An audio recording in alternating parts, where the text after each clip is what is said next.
And the way the payoff works is that the more data that we can pass through our miners in service of the network, the more we get paid. So we want to be strategic in placing them and as efficient as we can, so that we'll handle more data than the neighboring miners. Okay, let's take a look at some of those software tools. I want you to open 3 windows. The first is helium.com. This is the network's website, helium.com. The second is hotspotrf.com, all one word, hotspotrf. And let's open Google Earth as well. It's nice to have. So the hotspotrf is the tool that we think is going to be most beneficial to us, and handle the bulk of the calculations. I like to still have the Helium tool open as well, just running in parallel. I like the visuals of that one. So let's open that one first. So from Helium homepage, I want you to open Explorer, second at the top, second from the right. Click on that.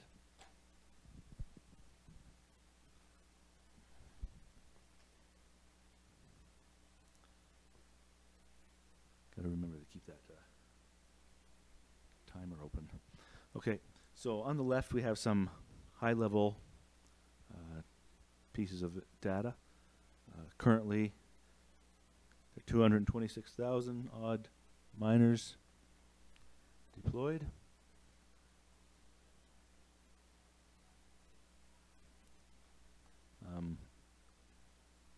There's some other bits of information. Okay, so if you look at the North American map, all this green, zoom in a bit, all the areas of green represent places, locations where miners are deployed. As you can see, in some areas it's fairly dense. In other areas, not so much, and there are whole swaths of land that don't have any.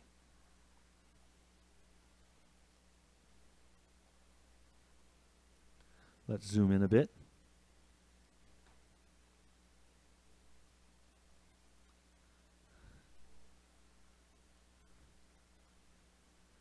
And I think these hexes are a holdover from, or pre-existing rather, from the cellular network infrastructure mapping. But we're going to use them as well.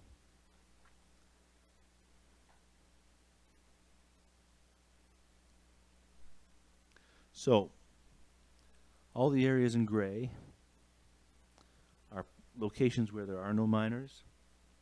All the green hexes represent cells that have one miner. You can click on that, and it highlights it.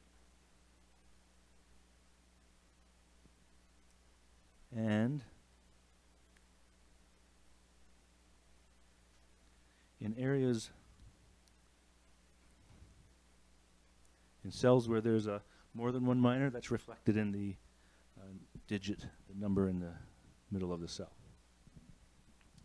So let's type in one that I know is a real live situation. I think Trevor's looking to put one here, so I just know this address from memory. You can punch it in too.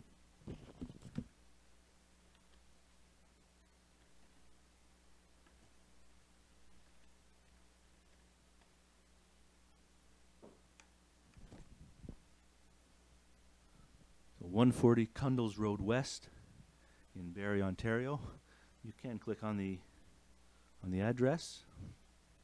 You can click on the hex. Let's try their address. Click on that.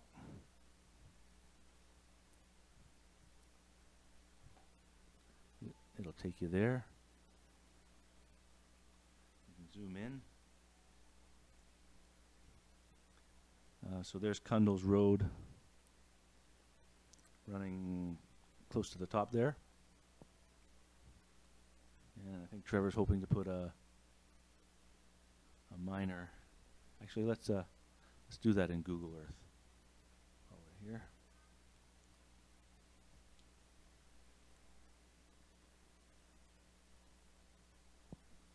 Launch it.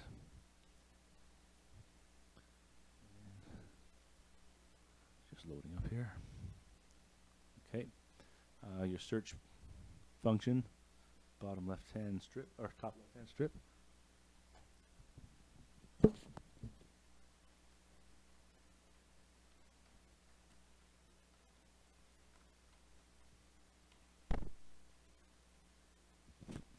And we're looking for 140 Cundall's Road West in Barrie, Ontario.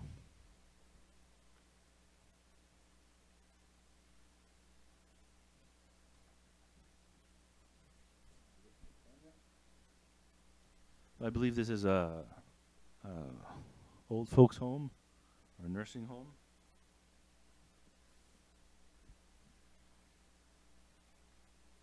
Our location up here. Yeah, so I just like the fact that you can bounce back and forth these. You get a different perspective from each one.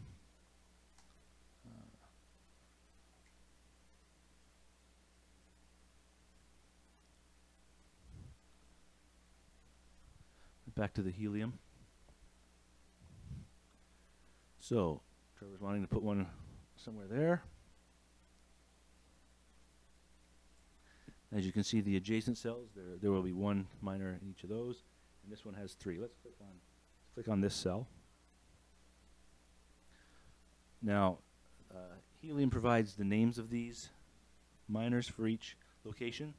They're very unique. I guess they makes them more easily remembered, but we got very descriptive names. So one is Hidden Daffodil Gazelle. We have Old Lemonade Puppy, and we have Strong Nylon Walrus.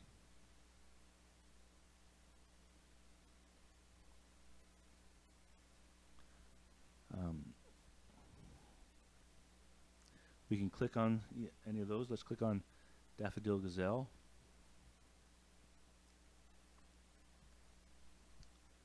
I hate this. Okay. So as we can see, the Bobcat is the manufacturer of this particular miner at this location. I think it's the one that Trevor's going to be making use of most. There are probably a dozen or 10 to 12 manufacturers of these things at the moment.